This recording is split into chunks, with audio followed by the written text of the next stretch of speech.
Então, na questão ansiosa, muitas das vezes a gente escolhe parceiros inconscientemente que vão reforçar. Eu costumo dizer que, na verdade, até que a gente se perceba, o universo vai estar mostrando tudo aquilo que a gente precisa trabalhar em nós. Então, quando a gente vai tomando consciência, inclusive das escolhas que a gente vai fazendo de relações que vão ser... A gente está falando aqui normalmente mais voltado para o relacionamento amoroso, mas isso também acontece exatamente nas relações parentais, nas relações de amizade, nos círculos de trabalho, muitas das vezes em que a gente fica reforçando essa estrutura.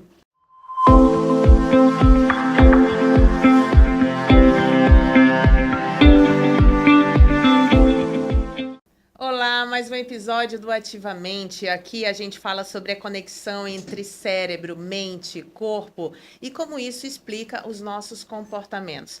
E hoje nós vamos falar sobre relacionamento. Relacionamento, uma das principais fontes de conexão e bem-estar, mas pode ser também um grande gatilho para ansiedade. Medo do abandono, insegurança, necessidade de validação são estados comuns do ser humano, mas quando vividos fortemente podem causar um grande prejuízo para a saúde mental e para a qualidade de vida.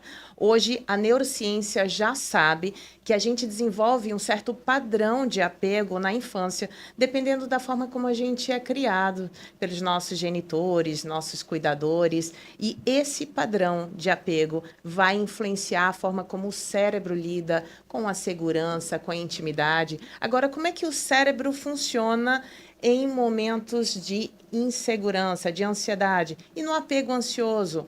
É sobre isso que a gente vai falar aqui com ela, ansiedade nos relacionamentos. Deise Bringel, seja muito bem-vinda. Obrigada, é sempre um prazer. Psicóloga clínica, é especialista em ansiedade em relacionamento. A gente já teve um bate-papo tão gostoso, não foi? Sim. No Saúde na Jovem Pan, sobre isso o assunto. Mesmo. É um assunto muito necessário, né? Sim, para mim é fundamental. Não existe dentro de um processo em que nós, seres sociais, não vamos levar esses aspectos ansiosos para todos os ambientes em que a gente encontre, né? Se encontre.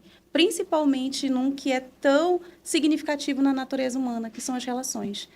Tudo que acontece conosco envolve relacionamento. Então, como que eu não vou levar esses aspectos, esse modo de funcionamento para o meu relacionamento? Muitas das vezes eu não quero levar essa estrutura ansiosa para a minha relação, mas quando eu vejo, lá estou com ela.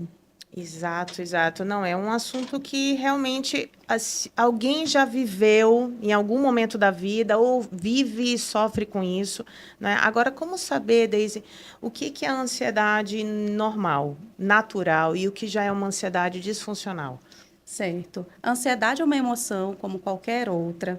Então, eu costumo dizer que ela já vem com um drivezinho ali instalado, né, com uma estrutura para nos auxiliar, a gente se preparar, a gente se organizar para a vida. Quando ela está disfuncional, normalmente a gente não consegue dar uma desligada dela. Ela fica ali o tempo todo, como se fosse um stand-by. Então, sempre ativa em todas as nossas ações. Então, ao invés da gente se preocupar com naturalmente, vou dar o exemplo que a gente está trazendo aqui do tema, que é relacionamento.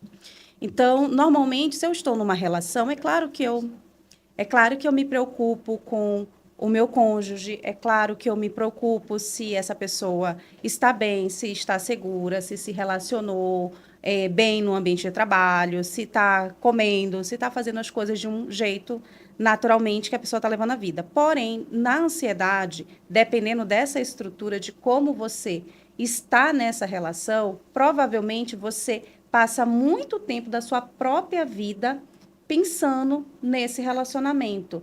Será que o outro me ama? Será que ele está pensando em mim agora? Ou será que ele está conversando no WhatsApp com outra pessoa?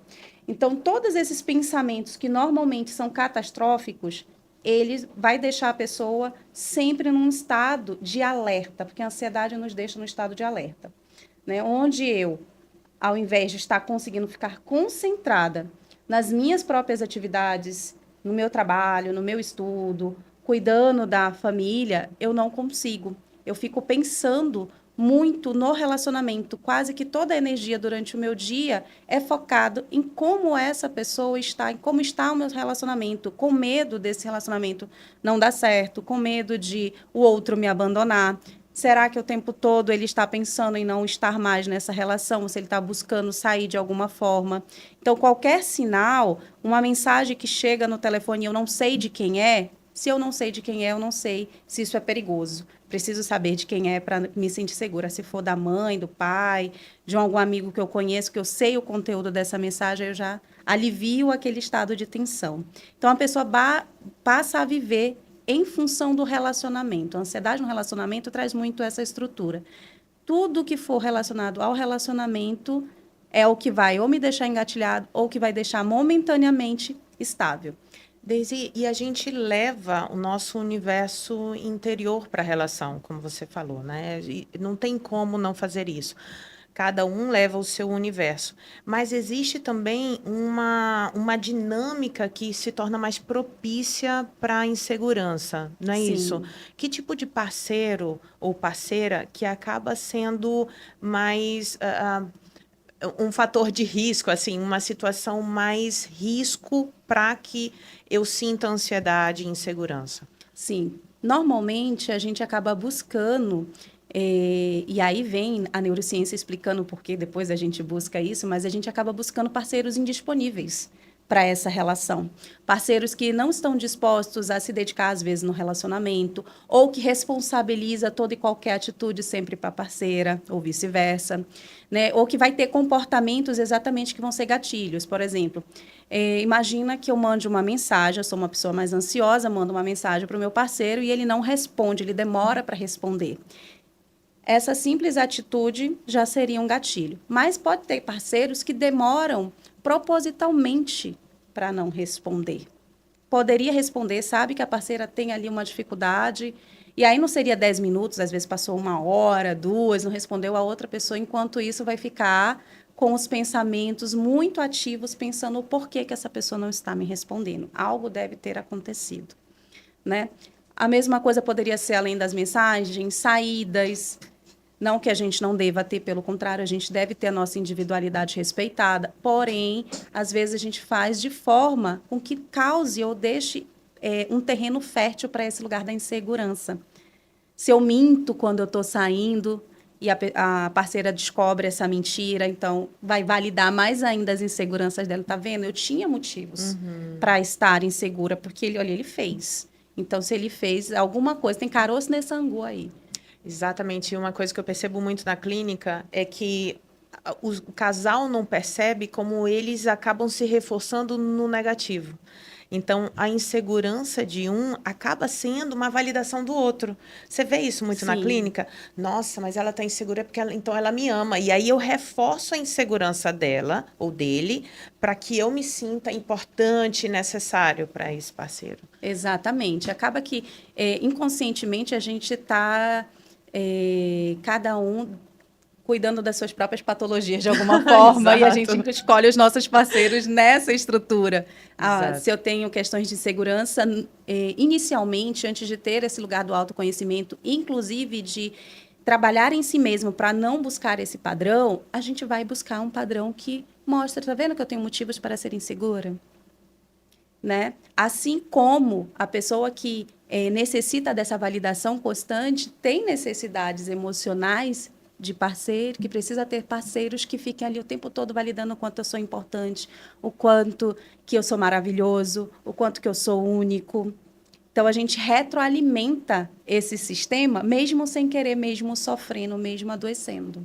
Exato.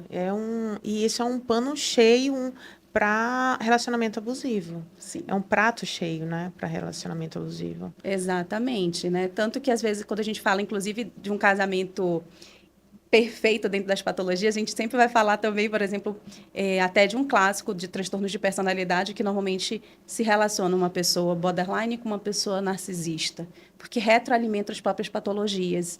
Mas isso não significa dizer que todos não estejam em algum nível de sofrimento, apesar de um ter menos acesso a esse nível de sofrimento do que o outro. Então, na questão ansiosa, muitas das vezes a gente escolhe parceiros inconscientemente que vão reforçar. Eu costumo dizer que, na verdade, até que a gente se perceba, o universo vai estar mostrando tudo aquilo que a gente precisa trabalhar em nós. Então, quando a gente vai tomando consciência, inclusive das escolhas que a gente vai fazendo de relações que vão ser, a gente está falando aqui normalmente mais voltado para o relacionamento amoroso, mas isso também acontece exatamente nas relações parentais, nas relações de amizade, nos círculos de trabalho, muitas das vezes em que a gente fica reforçando essa estrutura, né? Isso me lembra até, por exemplo, vou pegar aqui um estudo de caso. Digo, tem uma paciente que é muito ansiosa no trabalho, né? Não é no relacionamento, mas é no relacionamento com os seus líderes, porque a sua ansiedade não vai deixar de ser. Então, por exemplo, se vai ter um chefe que acaba dando aquela estrutura para que ela se sinta mais confortável, por exemplo, é uma pessoa que gosta de já saber tudo que pode vir de acontecer de ruim, então tem que estudar toda a estrutura da empresa, daquele processo que eu tenho que fazer para me prevenir. Isso é estrutura ansiosa. Porque não dá para a gente prevenir de tudo. Se eu tenho um chefe que, nossa, que ótimo, você é dedicada, vem cá, deixa eu te ensinar tudo aqui. No primeiro momento, a ansiedade vai estar ali sanada, quieta, estável em algum nível, mas disfuncional, porque se eu reforço isso a longo prazo, não vai ser bom. Mas se eu tenho um chefe que, não, você está se preocupando com isso à toa, deixa quando acontecer a gente vê. Essa pessoa já fica num estado, nossa, poxa, eu estou querendo aprender, estou querendo fazer tudo correto. Então, nas relações amorosas é a mesma coisa. Se eu estou me relacionando com alguém que vai sair e eu não sei para onde ele vai sair, isso me deixa insegura. Se eu tenho essa questão da insegurança, porque pode ser vários. Eu posso ficar preocupado simplesmente, não tenho questão de insegurança, mas eu posso ficar preocupado se esse local que o meu namorado vai, que a minha namorada vai, é seguro. Não é necessariamente de medo de abandono, nem nada, mas eu tenho ali um controle, porque toda ansiedade tem uma necessidade de controle. Então, é seguro? Com quem você vai? Que horas você vai? Todos vão precisar, aos poucos, irem trabalhando para tornar esse relacionamento saudável. Qual vai ser o meio do caminho que a gente vai chegar entre eu compartilho algumas informações, mas eu não preciso necessariamente cumprir esse checklist aqui para que você se sinta seguro. Porque no primeiro momento eu vou me sentir seguro, mas isso vai reforçar a longo prazo para que sempre isso ocorra. Isso ocorrendo, normalmente o parceiro se sente prisioneiro. E como ele vai se sentir prisioneiro, ele vai tentar fugir. Ele vai tentar omitir algumas coisas exatamente porque eu não quero me sentir prisioneiro. Então, a gente está retroalimentando as disfuncionalidades na relação. Exato. E aí ele vai cometer alguma mentira, talvez até uma traição por conta desse aprisionamento, dessa insatisfação no relacionamento e confirma essa crença limitante da Exato. pessoa insegura, de que realmente ela é sempre substituível, ela não é importante, não tem valor, enfim. Sim. Isso é bem complicado. Muito interessante você falar sobre isso, porque eu também percebo, tenho pacientes assim, que ao invés de trabalharem, né, de quererem trabalhar a sua insegurança, que parte muitas vezes de uma autoestima baixa, né, de uma crença de menos-valia, eles acabam transformando o relacionamento de uma forma que traga uma aparente segurança. Então, a todo momento, o parceiro olhando o celular e vice-versa, com um localizador, com rastreador, enfim. Qual é o limite, Daisy? Como saber até onde é realmente uma relação de honestidade, né, de intimidade, e até onde é controle que é disfuncional, que não é legal, que não é saudável? Isso. É difícil a gente chegar nesse feeling, vamos dizer assim, nesse detalhe onde o que seria funcional, por exemplo, de eu conseguir saber informações de onde a pessoa com quem eu me relaciono está e até onde é controle. Então, o que eu mais trabalho dentro dos processos de terapia de casal é exatamente as pessoas ir criando o seu próprio padrão. Isso aqui, essa dosagem, está confortável, está desconfortável? O que disso está desconfortável? Exemplo, vamos pegar essa situação de acesso ao telefone, que é uma coisa que ao longo dos anos, outras gerações não tinham isso porque nem existia telefone. Então, é uma coisa de uma geração de 1980 para cá, vamos dizer assim, né? 80 e pouco para cá, onde a gente tem o celular que, de certa forma, dá um lugar de controle que antigamente as pessoas não tinham. Tanto que as pessoas têm essa sensação, se tem o telefone, eu estou ligando, eu estou mandando mensagem, tinha que me responder agora. Por que que não está respondendo? O que está fazendo que não pode parar um minutinho, mesmo quando está no trabalho, mesmo quando está em algum contexto que às vezes não permita? Então, a gente criou a falsa ilusão de segurança e a ansiedade, ela busca isso. Na verdade, ela busca segurança, mas por disfuncionalidade, ela vai buscar mecanismos que reforcem a insegurança, né? Então, a dosagem vai ser acordos do casal. E acordos que precisam ser revistos de tempos em tempos, porque nós mudamos. Então, se antigamente, no início da relação, por exemplo, tudo bem você ter acesso, porque eu não tenho nada. Não é que depois, a longo prazo, vá ter alguma coisa, mas, às vezes, eu não queria que necessariamente a minha parceira ou meu parceiro lesse todas as minhas conversas com as minhas amigas, minhas confidências. Por mais que a gente tenha uma relação de afinidade, de profundidade nas relações, a gente tem as nossas questões que não necessariamente a gente quer compartilhar com o parceiro. Isso não significa que a gente não valide a relação, que a gente não veja o parceiro como alguém importante nesse relacionamento. Então, o que acontece muitas das vezes é que a gente se perde quanto indivíduo na relação. E aí, inclusive, socialmente, religiosamente, há um conceito de que quando a gente se relaciona, se torna um. O que não é. O que normalmente vai caminhar para ajudar nesse fracasso das relações. Por quê? Eu costumo trabalhar muito a ideia de que nós somos uma tríade na relação. Eu, você e o relacionamento. Então, a gente tem que ter uma porcentagem em que eu vou cuidar de mim de maneira individual, o meu parceiro também se cuida de maneira individual e nós juntos vamos pensar aqui no relacionamento. E o que que a gente acredita que é importante? E aí, se conhecendo e se aprofundando, sabendo as dificuldades um do outro, a gente vai fazendo ajustes, podas, né, nessa relação. Então, provavelmente, a gente fazendo isso, a gente vai ter mais chances de chegar nesse ideal de relacionamento saudável. Porque todo relacionamento vai ter uma pitada de disfuncionalidade, porque a gente não está perfeito e inacabado. Então, a gente vai ter sempre que fazer ajustes. Mas ele não precisa ser tóxico. Ele pode ter pequenas ações tóxicas, porque nós somos tóxicos ainda. Por mais que a gente se trate, por mais que a gente faça autoconhecimento, a gente não chegou ao nível de desenvolvimento pessoal e emocional que a gente não tenha nenhum traço tóxico. Mas se a gente puder reduzir ao mínimo, é o mais fundamental. Interessante você falar isso, porque a gente também está numa sociedade de intolerância, né? Tudo é tóxico. Ah, se tem esse problema, então cai fora desse relacionamento, Sim. né? Se ele faz isso, então não serve porque ele é tóxico. Interessante a gente pensar que temos dificuldades e levamos essas dificuldades para o relacionamento, e esse relacionamento, claro, a gente precisa muito avaliar, Sim. né, o que está fazendo, se está fazendo bem ou não, mas amadurecer enquanto casal. Mas sempre lembrando, né, desde que intimidade não tira a privacidade, a individualidade. Isso é muito importante para a saúde mental. Sim. Agora, vamos falar sobre ansiedade no relacionamento que acaba. Por que perder dói tanto? O que a neurociência fala sobre isso?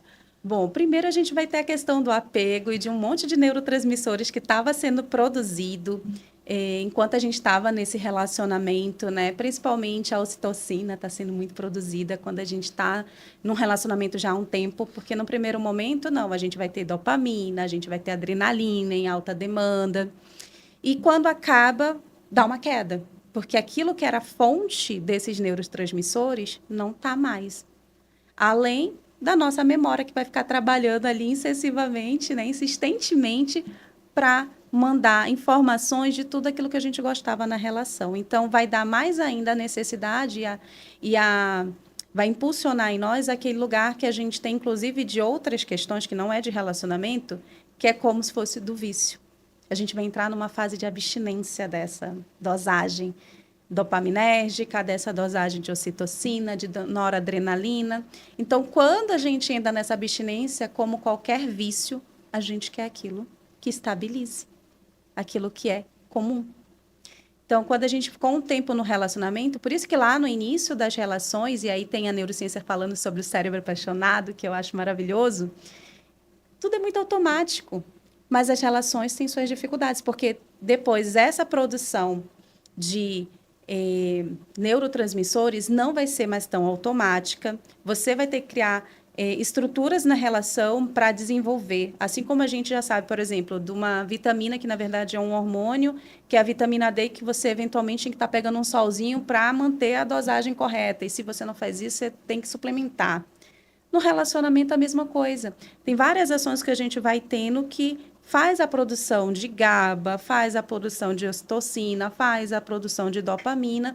E às vezes a gente está ali inconscientemente tendo essa produção adequada, mas depois a gente vai ter que ter consciência de alguma forma. Então, quando a gente separa, não, dá uma queda em tudo isso e a gente entra no estado de abstinência. Por isso é tão doloroso, porque está faltando isso no organismo. E sempre que a gente tem falta de alguma coisa, a gente tem dor. Assim como se a gente tiver uma baixa de vitamina B12 no organismo. A pessoa, eu não estou dormindo direito, estou sempre sonolenta, estou cansada e estou com dor muscular. Gente, eu não estou fazendo nem exercício físico para ficar com dor muscular. Claro, está com baixa de uma certa vitamina, vai ter essa dor. Então, quando a gente vai compreendendo, não é que a gente tira a magia de tudo isso, mas a gente vai também entendendo qual é o procedimento que a gente precisa fazer para lidar com isso e não de maneira disfuncional. Porque nas relações, quando não está mais legal, tá doendo ficar nessa relação, mas também dói sair dela. Então, o que eu posso fazer? Se preencher de você. Né? Então, conforme a gente vai se preenchendo daquilo que nos faz bem, por isso que às vezes também no término de relacionamento as pessoas dizem assim, poxa, mas foi só terminar que a pessoa deu um up. Mas esse up vem também do que? Ela parou de usar todas as fontes de energia para o relacionamento e começou a utilizar para si mesmo. Lembra da tríade que eu falei? Eu digo, se a gente já tivesse feito a tríade, se for um relacionamento que tem chance, que todo mundo está investindo, porque exatamente, ele precisa de bases. Um triângulo, ele não se sustenta com duas bases só. Imagina que, sei lá, o parceiro está concentrando energia, está investindo em si, está investindo no relacionamento, mas a parceira não está, não vai se sustentar. Em algum momento, ele vai ter consciência de que aquilo não está legal para ele. Porque tem que ter esse compartilhamento. Uma coisa é dar uma baixa e a gente aguenta, a gente tem energia para sustentar durante um tempo. Porque as polaridades, a intensidade, ela é alimentada de uma funcionalidade que é dela, é única. Não é 33,33% para ficar exato, como na matemática. Então, a gente consegue, mas precisa as pessoas estarem investindo. Se elas não investirem na relação, ou elas vão ter um relacionamento longo, disfuncional, que também acontece, ou o relacionamento não vai para frente. E é um evento que a gente até tem visto com bastante frequência, que é as pessoas trocando de relacionamento o tempo inteiro. Porque passou a parte da paixão, passou essa fase em que é tudo muito automático e que eu vou ter que lidar com a realidade do funcionamento do outro, das dificuldades do outro, eu não consigo sustentar isso, porque o outro não é mais a projeção de quem eu imaginei que ele era. Então, tem muito esse lugar também nas relações dessa sensação, porque as pessoas vão começar a ver os outros detalhes, que não é só aquilo que a gente gosta.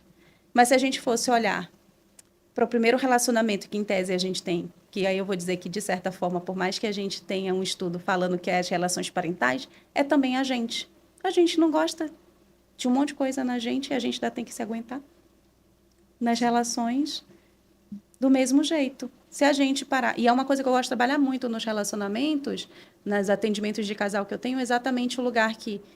Qual é a dificuldade que você está encontrando e que você queria muito mudar? O quanto você já investiu nessa mudança e o quanto dela foi efetivo. Isso faz a gente devolver uma coisa que está se perdendo ao longo dos anos nos relacionamentos, que é o lugar empático e de acolhimento um com o outro. Uhum. A gente, quando chega nessa fase, a gente está muito mais no ataque. Só na cobrança do que o outro deveria estar entregando, o que o outro deveria estar fazendo.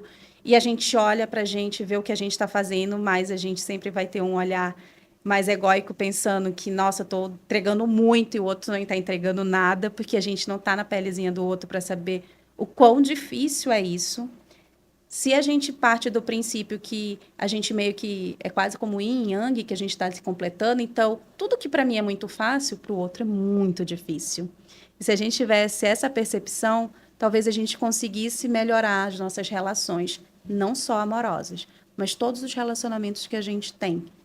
Porque a gente vai começar a pensar que talvez aquilo que a gente acha que é fácil para o outro é extremamente difícil. Só que isso não faz sentido na nossa cabeça, porque a gente só consegue pensar dentro do nosso próprio viés. Exatamente. E o que eu percebo, Daisy, seguindo essa lógica, é que as pessoas elas estão muito mais voltadas para fazerem algo para que o outro mude do que elas olharem para o que elas realmente têm controle sobre.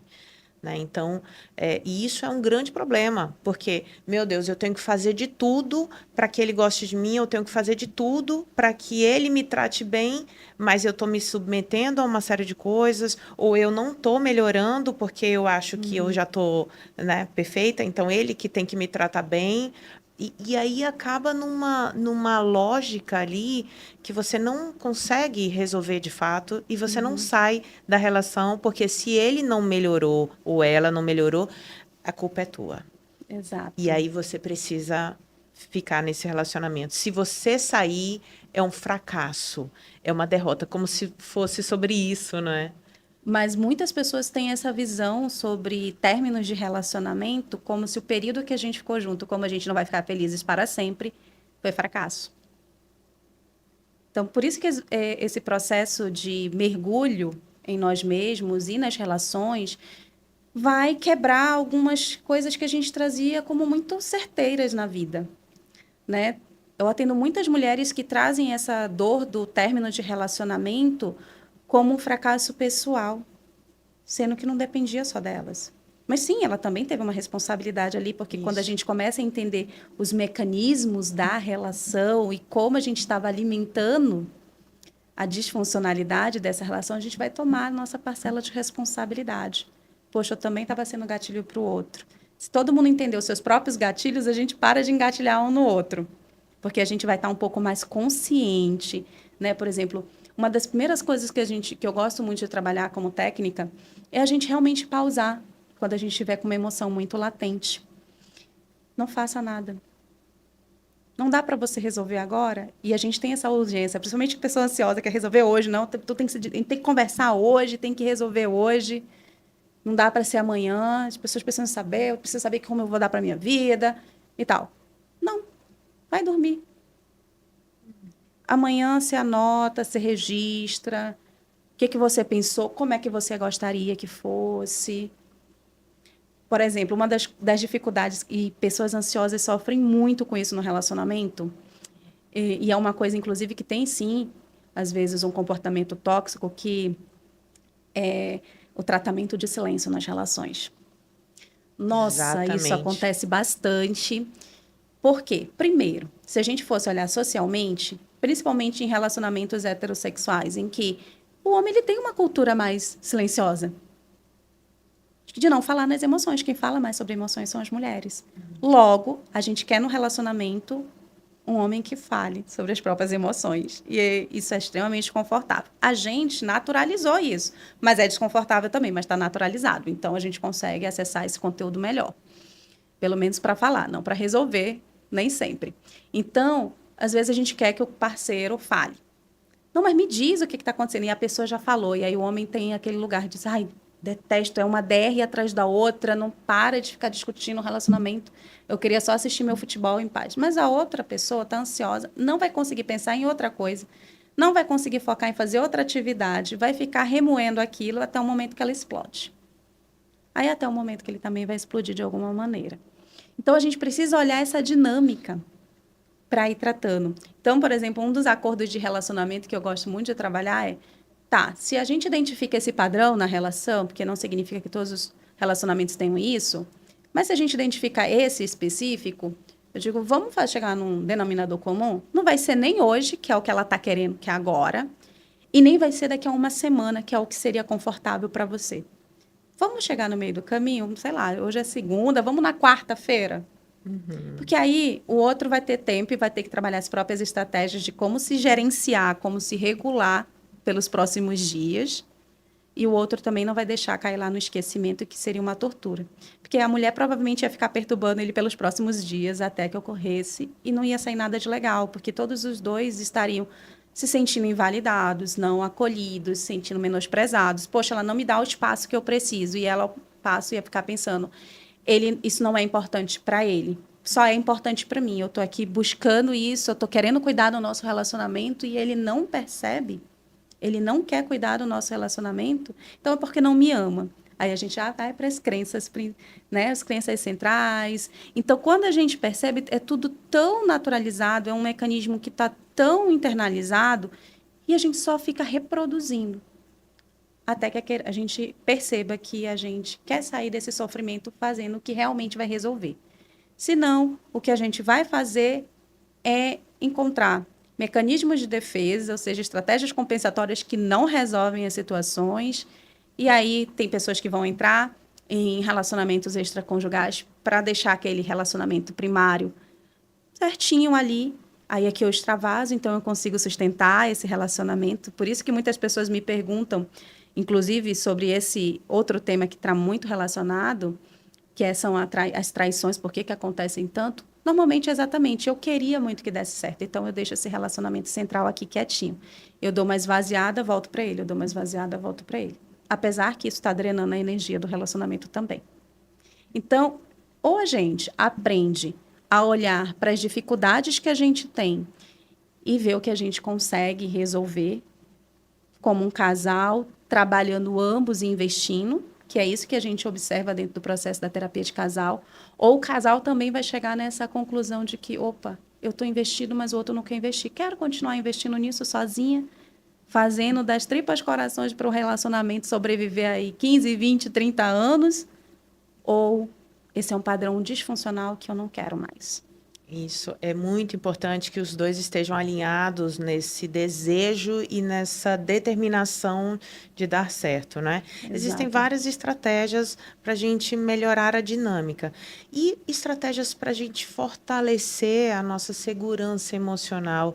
Tem como fazer isso sem o autoconhecimento, Daisy? Como... Não existe. Se a gente não conhecer o nosso calcanhar de Aquiles, a gente capota nele o tempo inteiro. Por quê? Porque a gente queria simplesmente ser diferente e mudar magicamente. Igualzinho tomar um remedinho que me fizesse não ser. É um remedinho que me fizesse não me sentir só. Vai ter, mas você vai ter os efeitos colaterais disso para o resto da vida. Porque se você não aprender a funcionar de um jeito menos ansioso, seu funcionamento vai continuar aí. É igual que a gente pedisse que um motor de carro funcionasse igual um motor, sei lá, de um avião. Ele não vai funcionar diferente, porque ele não é um motor disso. Se o seu cérebro, se as suas engrenagens estão organizadas de maneira ansiosa, ou você modifica todo o projeto das engrenagens do seu cérebro, ou ele vai continuar reproduzindo só o que ele sabe fazer. Perfeito. Isso dá trabalho, né? Mas é possível. E a gente está vindo para um lugar, hoje em dia, graças a Deus social, de que a gente quer mudanças. Só que nem sempre a gente quer pagar o preço das mudanças. Por isso que você falou assim, por que a gente foca tanto em mudar o parceiro? Porque inconscientemente eu sei que é muito difícil mudar. Eu não quero me sentir uma fracassada tentando mudar em mim e não mudando. Então eu projeto isso para o outro. Se eu modificar o outro e ele não mudar, não é culpa minha, não é responsabilidade minha. Ele não fez. Por onde? Exato. E nesse autoconhecimento é também entender o que você está tentando preencher dentro de você, quais são as suas necessidades emocionais, né? Eu vejo que o desamparo, a crença do desamparo é um grande problema nos relacionamentos amorosos. Se eu não tive esse amor de um pai que eu não conheci, eu tive a privação emocional de uma mãe, que é uma mãe mais dura, sim, menos afetuosa, eu quero despejar toda a minha carência, toda a minha falta nesse relacionamento, sendo que eu nem avisei isso pro meu parceiro, pra minha parceira, né? E ele nem, assim, não sabe nem do tamanho do buraco disso, né? Exato. E aí vem todas as projeções. O que eu percebo, Daisy, é que muitas pessoas querem ficar num relacionamento pelo medo da solidão e não é pela qualidade do relacionamento, sim, que a pessoa está. Porque em algum nível todos nós fomos abandonados. Então todos nós, em algum nível, temos essa questão do abandono e da privação emocional. Porque a gente não recebeu o amor como a gente gostaria de receber. Todo mundo quer amor incondicional, mas ninguém vai receber um amor incondicional. na Exato. proporção que a gente acha que precisa. Então, é tão importante a gente saber o que realmente é projeção, o que é real, o que eu tô me conectando com o quê? Eu tô me conectando com a ideia de um parceiro ou de uma parceira que eu imagino, que eu quero, que eu luto para ter, ou eu tô me conectando com essa pessoa, né? E o que realmente eu tô aqui nesse relacionamento porque ele me engrandece, ele me alimenta, ele faz sentido, ou é para não viver o que a minha mente ansiosa, catastrófica diz que é porque eu não vou ter mais ninguém no relacionamento. Sim. O que você pode dizer para uma pessoa que vive relacionamentos de forma ansiosa? Primeiro, a ansiedade é sua, meu amor. Então você vai precisar em algum momento olhar para a sua própria ansiedade. O seu parceiro ele pode ser gatilho para muita dessas coisas, mas se eu aprendo, e eu gosto muito dessa analogia, que é como se a gente tivesse um alarme na nossa casa e que a gente não sabe o código, tá lá deixando a gente doida, fazendo todo aquele barulho sonoro, você só vai ter que aprender a senha para desalarmar. Só que essa senha não está fora, está dentro de você, né? Então, se a gente entrasse nas relações com um olhar muito mais de consciência, o quanto, infelizmente, nós somos egóicos e meio narcísicos, a gente parava um pouco mais disso. Eu lembro que na época da faculdade, eu falei uma vez para uma professora que a gente não se apaixona pelo outro. E aí as minhas amigas ficaram assim, mas como isso, Deise? Eu digo, a gente se apaixona pelo nosso reflexo no olhar do outro. Ou seja, a gente se apaixona pela gente. Por como eu me sinto.